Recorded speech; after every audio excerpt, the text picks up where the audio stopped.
On the marshy southern edge of the Yangtze River delta, not far from the modern city of Hangzhou, there is a low hill covered in orchards and tea bushes that, for most of the 20th century, nobody thought to look at twice. It sits inside a wide, waterlogged plain crossed by canals, the kind of unremarkable agricultural landscape that surrounds 1,000 small Chinese towns, and if you'd walked across it in the early 1930s you would have seen nothing to suggest that 6,000 years of history were buried directly beneath your feet.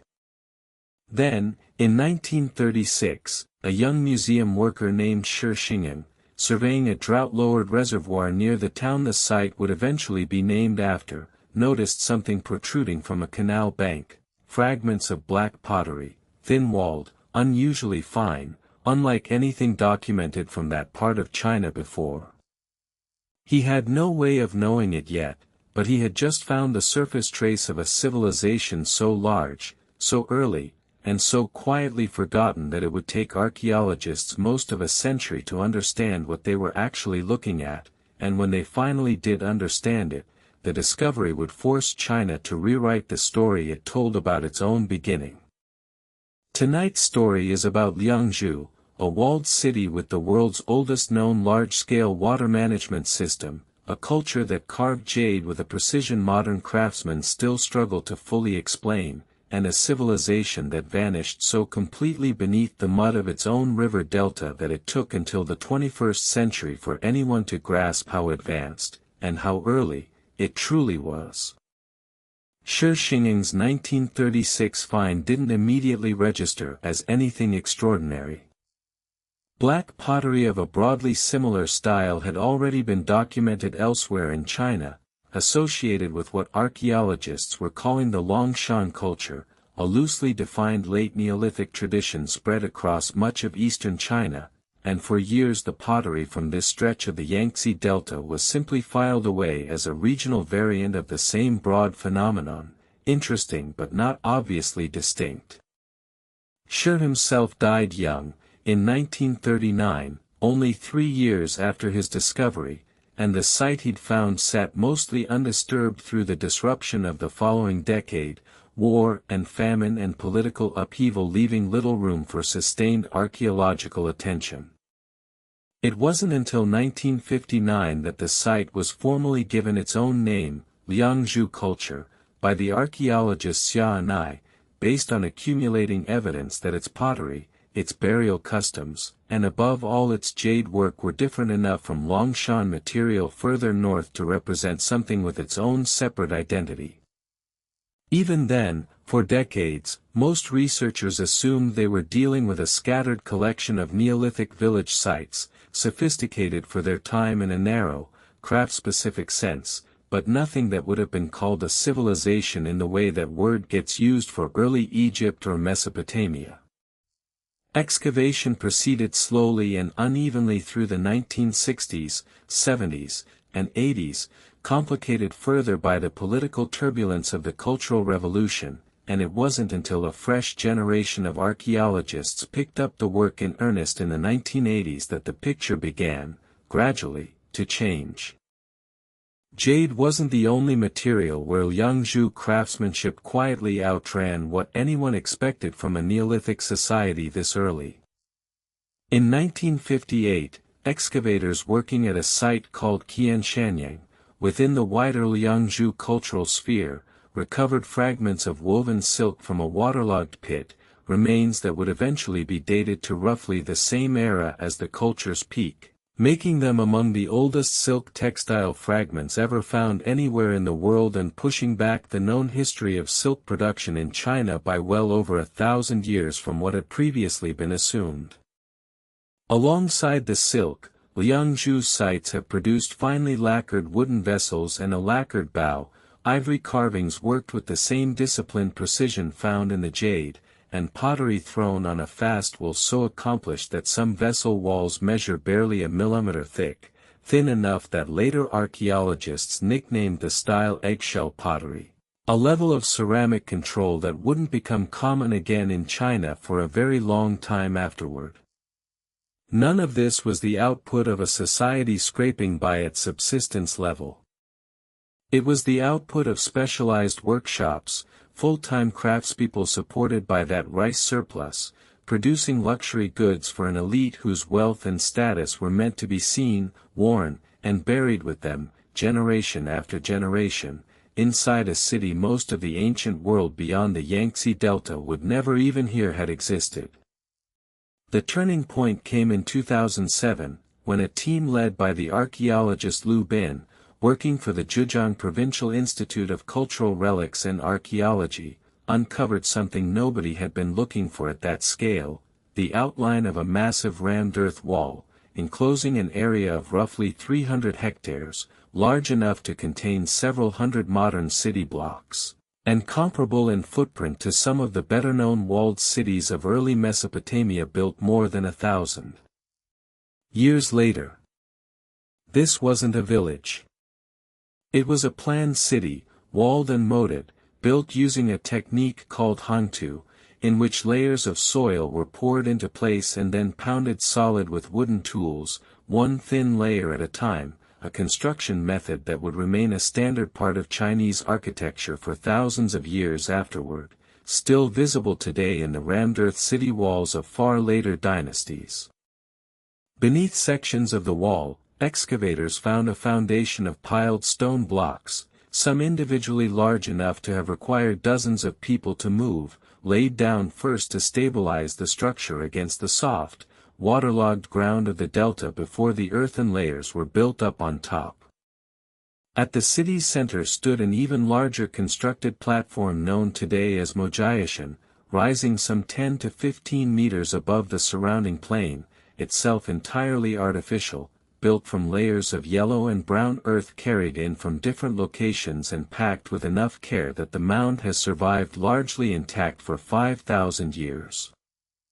Excavations on top of Mojayashan uncovered the foundations of large timber structures, almost certainly palatial or ceremonial buildings, along with evidence of elite residence and ritual activity that set this area apart from anywhere else in the settlement, a clear architectural statement of a social hierarchy running from a small ruling elite down through a much larger population of farmers, artisans, and laborers. Around the walled core, archaeologists have since mapped an outer zone of satellite settlements, workshops, and infrastructure covering an area closer to 8 square kilometers altogether, suggesting a city region rather than a single self-contained town, organized and administered in a way that implies a level of centralized authority nobody had previously associated with Neolithic China at all. Liangzhu was, in a very real sense, a water city long before the term brings to mind places like Venice or Bangkok. The delta environment it was built in meant canals rather than roads were often the practical way to move people and goods, and archaeologists have identified around 8 water gates set into the city wall, openings wide enough for boats to pass directly from the surrounding countryside into the urban core, alongside a smaller number of land gates for foot and cart traffic. Internally, the city was threaded with a network of constructed canals connecting residential districts, workshop zones, and the central Mojayashan platform, a transportation system that also, not incidentally, doubled as part of the same water management infrastructure that kept the low-lying delta from flooding the city outright during ordinary wet seasons.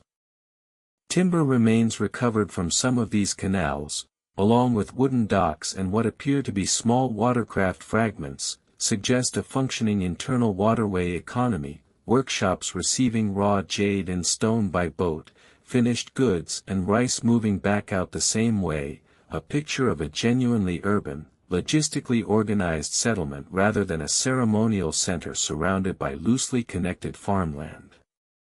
Exactly who held power inside that water city, and how, is a question archaeologists still argue about, and it's worth sitting with the uncertainty rather than smoothing it over.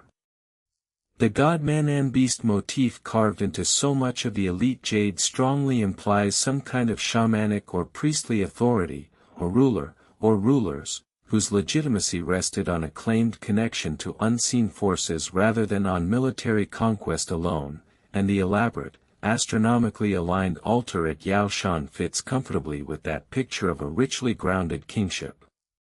But excavation has never turned up anything unambiguously identifiable as a single royal palace built for one paramount individual, the way later Chinese and Mesopotamian capitals eventually would, and grave goods at Fanzhan, spectacular as they are distributed across 11 separate burials rather than concentrated dramatically in one obvious supreme tomb towering over all the others. That's led some researchers to argue Liangzhu may have been governed less by a single god-king in the mold later Chinese dynastic history would recognize, and more by a small number of powerful, jade-rich lineages sharing authority collectively, a corporate elite rather than a single crown, an arrangement that, if correct, would make Liangzhu's political structure genuinely distinct from the more familiar single-ruler model that shows up again and again elsewhere in the ancient world. That authority left its clearest surviving signature not in stone or timber but in jade, a material the Liangzhu elite worked with a level of skill that continues to genuinely puzzle the archaeologists who study it. Liangzhu artisans had no iron or bronze tools. Metallurgy hadn't yet arrived in this part of China. What they had instead was patience, an intimate understanding of abrasive cutting techniques using quartz sand and cord, and almost certainly some kind of rotary drilling apparatus, because the jade objects they produced, hard, dense nephrite that resists cutting even with modern steel tools, show precisely incised line work at a scale that some researchers have measured at under 0.5 millimeter between parallel grooves, decoration fine enough that reproducing it convincingly by hand, even today, with metal tools, is considered a serious technical challenge for specialist jade carvers. The nephrite itself likely came from sources somewhere in the wider Yangtze Delta region, though the exact quarries have never been conclusively located, meaning that even the raw material supply chain behind this jade industry remains an open archaeological question.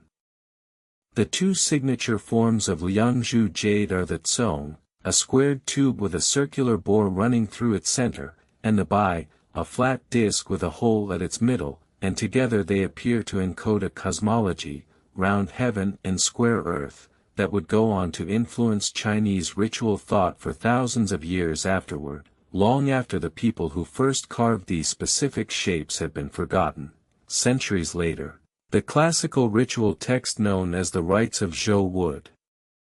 describe jade, bai and cong as the proper objects for sacrifices to heaven and earth respectively, an echo of Liangzhu symbolism surviving in Chinese court ritual roughly 2,500 years after Liangzhu itself had disappeared, without anyone in the intervening centuries knowing where the tradition had originally come from.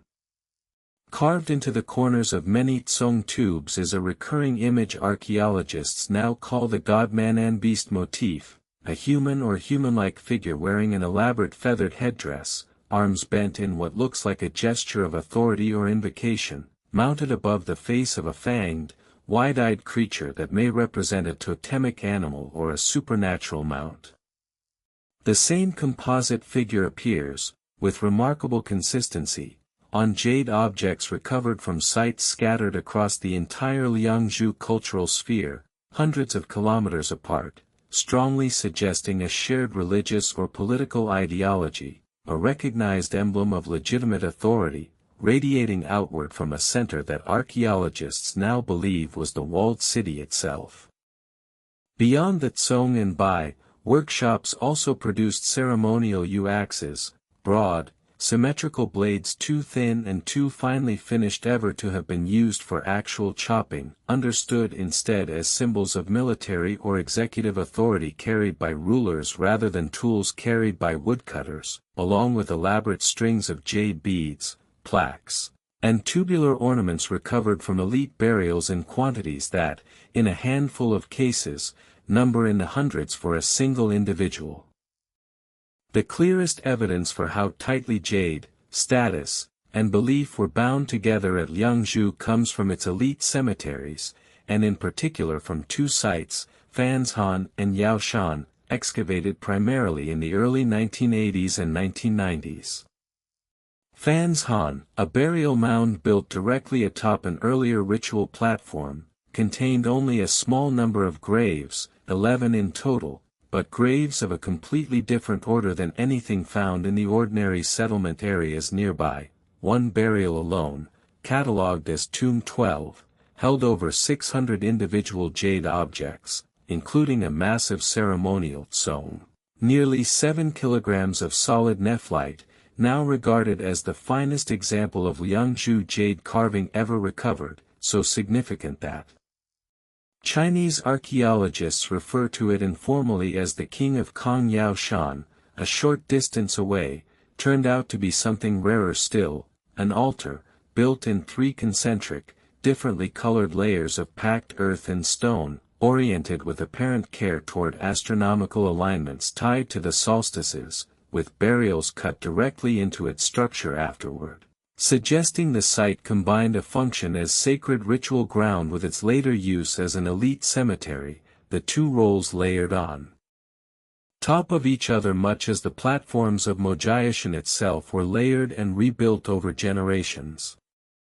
Grave goods at both sites show a clear pattern by which male burials tend to include Moryu axes and cong tubes, associated with political and military authority, while female burials more often include by discs and decorative ornaments, though both sexes were buried with substantial quantities of jade, suggesting elite status at Liangzhu wasn't strictly gendered even if particular ritual roles may have been. Skeletal analysis from these elite graves shows individuals who, unlike much of the general population buried in ordinary cemeteries nearby, show little evidence of the physical stress associated with heavy manual labor, a quiet, physical confirmation of exactly the kind of stratified society the jade objects themselves were already suggesting. A small class of people who directed the labor of a much larger population without necessarily performing that labor themselves. The walled city and its immediate satellite zone were, in turn, only the political center of something considerably larger.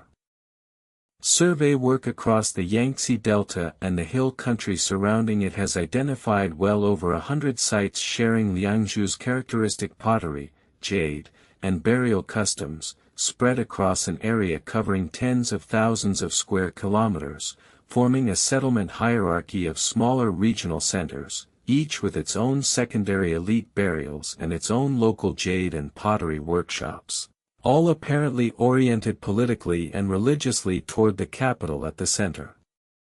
Some of these secondary sites, places like Merendi, have themselves produced jade workshops and craft production debris on a scale suggesting a genuine division of labor across the wider culture, certain communities specializing in jade extraction and rough shaping, others in the fine incised carving reserved for the highest status pieces, goods and half-finished materials apparently moving between them along the same river and canal networks that connected the capital itself to the sea.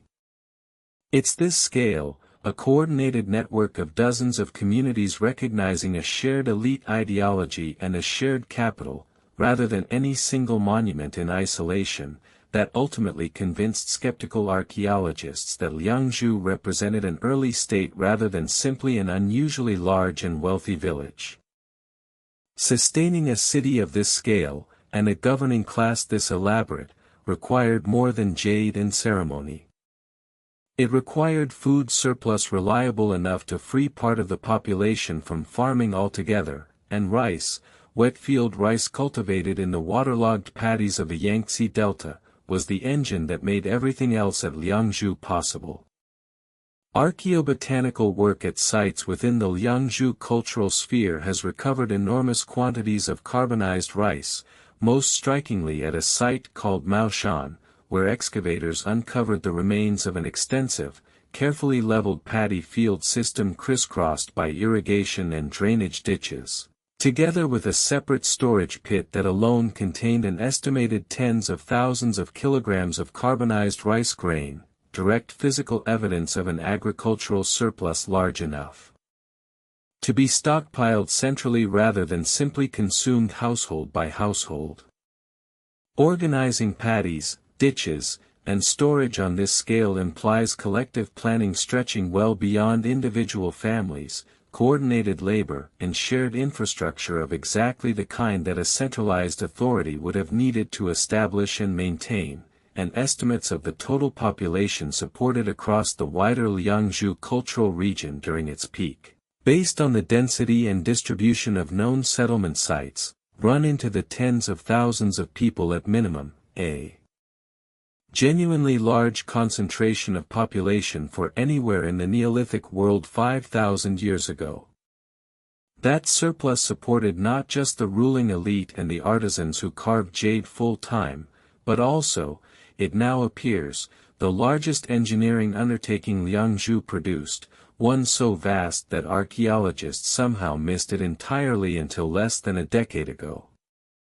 If tonight's slow walk through this rediscovered river delta capital, its rammed earth platforms and its jade workshops and its buried, half-forgotten kings, has started settling you towards sleep, this is a good moment to hit subscribe, because the story is about to move to the discovery that genuinely startled the archaeological world, a hydraulic engineering system that predates anything comparable anywhere else on Earth, and to the catastrophe that eventually swallowed the entire civilization that built it. Between 2009 and 2015, a survey team working under Lu Bin's continued direction began mapping a series of low earthen ridges scattered across the hills and lowlands to the north and northwest of the walled city, features that had long been assumed to be natural terrain or, at best, unremarkable later agricultural embankments. Systematic excavation and dating told a completely different story. These were dams, at least 11 of them, built in two coordinated tiers, a set of high dams positioned in narrow mountain valleys to hold back seasonal flood water from higher ground, and a set of lower, longer dams built across the plain itself to manage water flow closer to the city. The entire system engineered to protect Liangzhu from monsoon flooding while simultaneously creating a network of reservoirs and canals for irrigation, transport, and drinking water. Radiocarbon dating placed the system's construction at roughly 5,100 to 4,700 years ago, which made it, at the time of its identification, the oldest known large-scale water conservancy project anywhere in the world, older than the earliest large dams of Mesopotamia or Egypt by several centuries, and startlingly sophisticated in its construction technique. Builders reinforced earthen embankments with bundled reeds wrapped in woven grass sacking, a method functionally similar to engineering. Solutions that modern hydrologists still recognize as effective, independently reinvented, as far as anyone can tell, on the Yangtze Delta some 5,000 years before anyone wrote it down. A 2017 hydrological modeling study, run by a joint Chinese research team, tested how the completed dam system would have performed against the kind of major flood event expected roughly once every 100 years, and found the reservoir network capable of holding back and managing that scale of flooding. Strong confirmation that the system wasn't a symbolic or partial gesture toward water control but a fully functional piece of civil engineering, designed and built to genuinely work. The estimated labor cost of the entire system, dam construction combined with the city walls and the Mojayashan platform, has been calculated by some researchers at somewhere in the range of several million person-days, an investment of coordinated human effort that simply does not happen without an authority capable of organizing, feeding, and directing large numbers of people toward a shared long-term goal across multiple generations, which is precisely the kind of evidence that finally convinced skeptical archaeologists that Liangzhu deserved to be called a state rather than merely an advanced village culture. And yet, for all that organizational sophistication, one piece of the standard civilizational checklist appears to be missing, or at least badly incomplete: writing.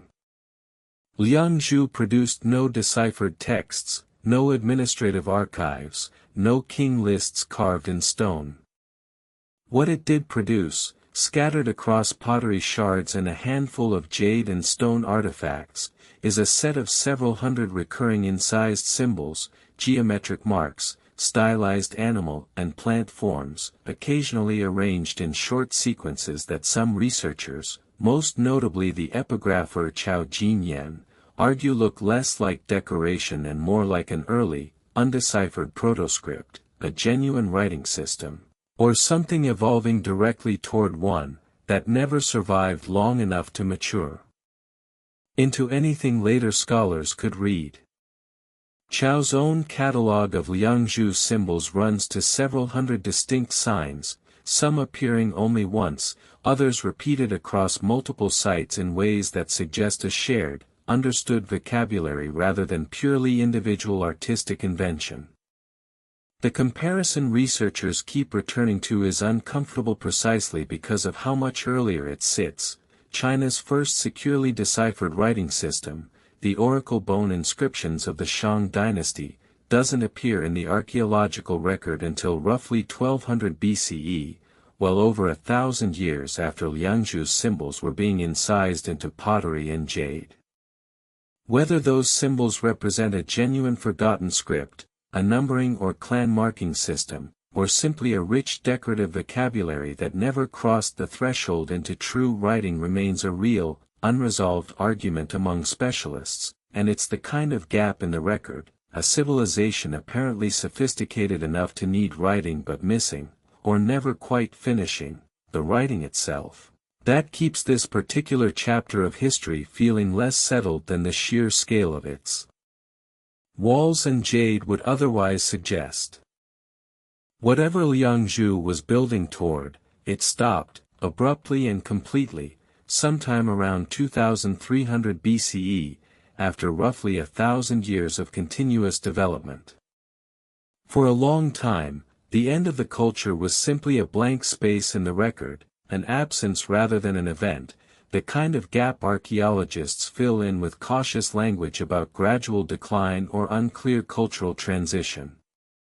Fieldwork carried out over the past 2 decades, and especially sediment analysis published by the Zhejiang Provincial Institute of Cultural Relics and Archaeology, has replaced that vague picture with something much more specific and considerably more dramatic, a thick, widespread layer of silted clay sealing the top of the Liangzhu occupation layer across multiple excavated sites, chemically and structurally consistent with a major flood event, or a sequence of them, severe enough to have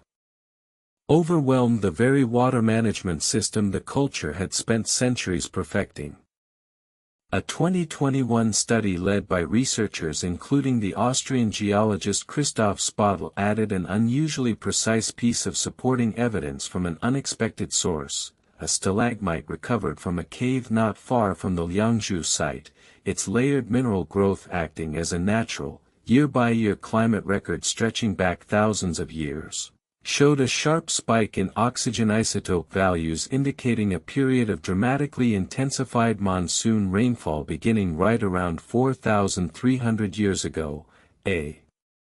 signature of extreme, sustained flooding lining up almost exactly with the archaeological flood layer and with Liangzhu's collapse. That same rough window, sometimes called the 4.2 kilo-year event, shows up independently in climate and archaeological records from other ancient societies on the far side of the world, including the roughly contemporary collapse of the Akkadian Empire in Mesopotamia, a striking coincidence, or perhaps not a coincidence at all, suggesting a genuinely global climatic disruption whose effects reached societies as far apart as the Yangtze Delta and the Tigris-Euphrates Valley within the same few centuries. A delta civilization, its capital and its rice paddies sitting only a few meters above sea level, dependent on an elaborate but ultimately finite dam network to manage water it had learned to live extremely close to, appears to have been struck by exactly the kind of prolonged, intensified flooding its engineers had never had to plan for, submerging fields, silting up canals, and very possibly destroying the agricultural surplus that the entire social and political structure had been built on. Top of.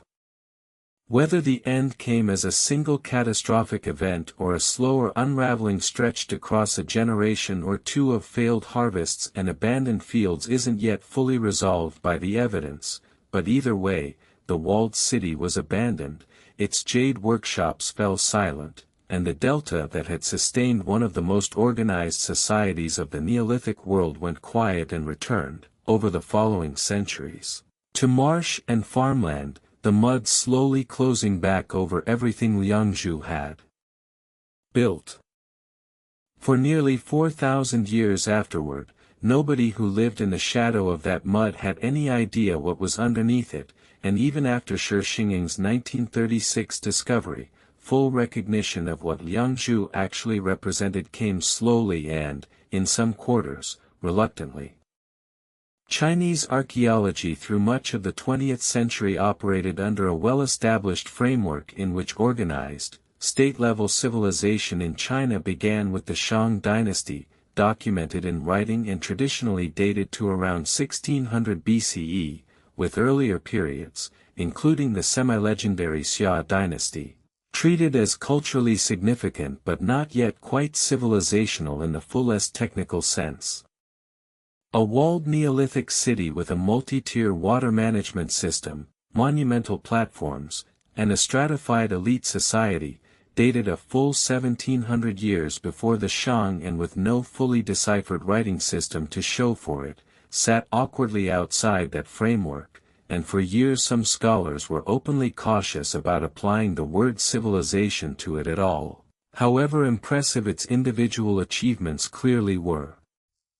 That caution eroded steadily as excavation continued through the 2000s and 2010s, and it collapsed almost entirely in July 2019, when Liangzhu city was formally inscribed as a UNESCO World Heritage Site at the organization's 41st session in Baku, with the nomination explicitly built around the argument that the site demonstrated early, unambiguous state-level society in China roughly 5,000 years ago, precisely as old as the long-standing Chinese cultural phrase describing an unbroken 5,000-year civilization had always claimed, a phrase that, until Liangzhu's walls and dams were fully understood, had rested more on historical tradition and later dynastic record-keeping than on hard archaeological proof stretching back that far. One of the stranger threads running out of Liangzhu's collapse involves the jade itself outliving the civilization that carved it by an almost uncomfortable margin. Liangzhu-style cong tubes and by discs, or objects clearly imitating their form, have turned up at archaeological sites hundreds of kilometers beyond the Yangtze Delta, carried outward through trade, gift exchange, or migration during the centuries when Liangzhu's political and religious influence still radiated well past its own borders, showing up in burial contexts belonging to entirely different late Neolithic cultures further north and west. Even more striking, when archaeologists excavated the tomb of Fu Hao, a Shang dynasty queen and military commander buried around 1200 BCE at Yinshu near modern Anyang, over 1,000 kilometers from Liangzhu and more than 1,000 years after Liangzhu itself had gone silent, they found genuine Liangzhu period jades among her grave goods, objects already ancient heirlooms by the time they were buried with her, treasured and curated across dozens of generations by people who almost certainly had no idea what civilization had originally made them or why. It's a small, quietly unsettling detail, the specific artisans, the specific city, and even the specific cosmology behind those carved shapes were entirely forgotten, swallowed by the same mud that buried Liangzhu's walls, and yet the physical objects themselves, and the round heaven, square earth symbolism carved into them, kept circulating through Chinese ritual life for another 2,500 years, all the way down to the rites of Zhou, without anyone along that chain being able to name where it had all started.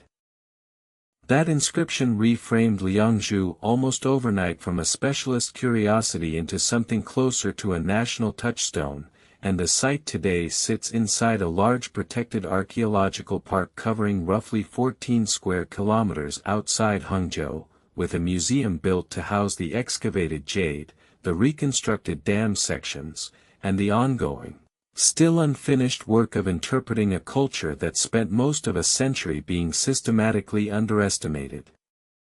Excavation at Liangzhu hasn't stopped, and it isn't close to finished. Researchers continue to map new sections of the outer settlement, refine the dating of the dam system, and argue, sometimes sharply, over exactly what those incised symbols on the pottery were actually for.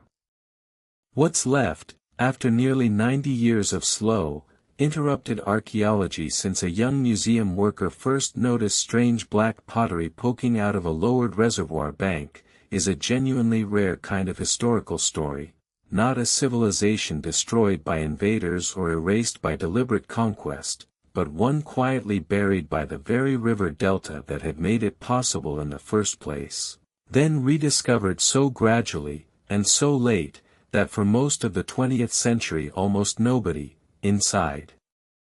China or outside it, understood that one of the ancient world's most sophisticated early societies had ever existed at all. Whether those unread symbols on Liangzhu's pottery were the beginning of a writing system that never got the chance to mature, or something else entirely that modern eyes are simply not equipped to recognize, remains, for now, one more thing this civilization took back into the mud with it.